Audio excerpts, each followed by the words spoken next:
side of the group of people, or the taxonomy of people in life, or the wise, those who seek wisdom.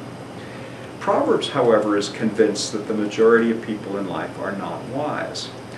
They're either fools, or a large category for Proverbs is also the simple or the gullible.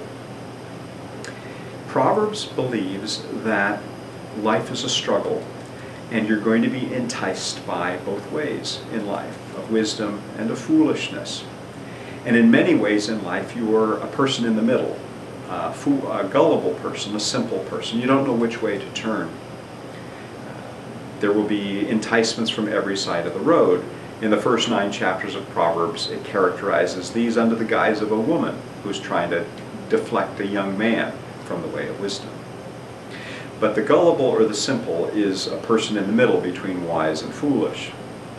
The foolish, however, are characterized by a couple things too. First of all, they instinctively react rather than reflectively react. And second, they don't listen very well. Proverbs 18:2 says, the foolish take no pleasure in listening, but only in expressing personal opinion.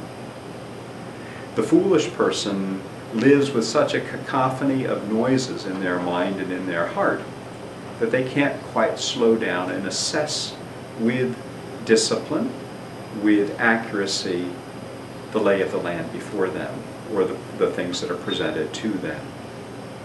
And so the great struggle in life, according to the Book of Proverbs, is not necessarily between good and evil, though those categories are deeply buried in the book, but it's between the wise and the foolish.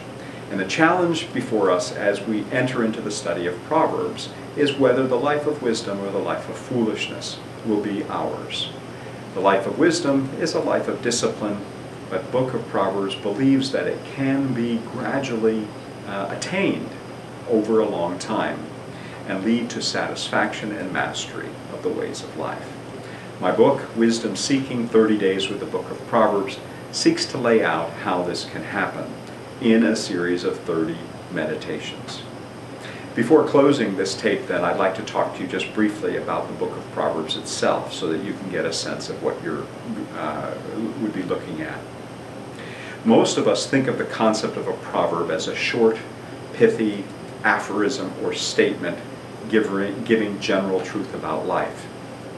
Indeed, one of my friends who I talk about in the book, when asked about whether he studies Book of Proverbs, said he didn't, and the reason was, well, it's just a bunch of simple advice for young people.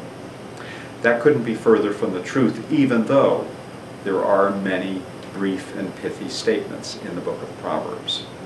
It's 31 chapters, and most scholars divide it into 7 what you might call mini collections of Proverbs, but there are only 2 important for the purposes of this video.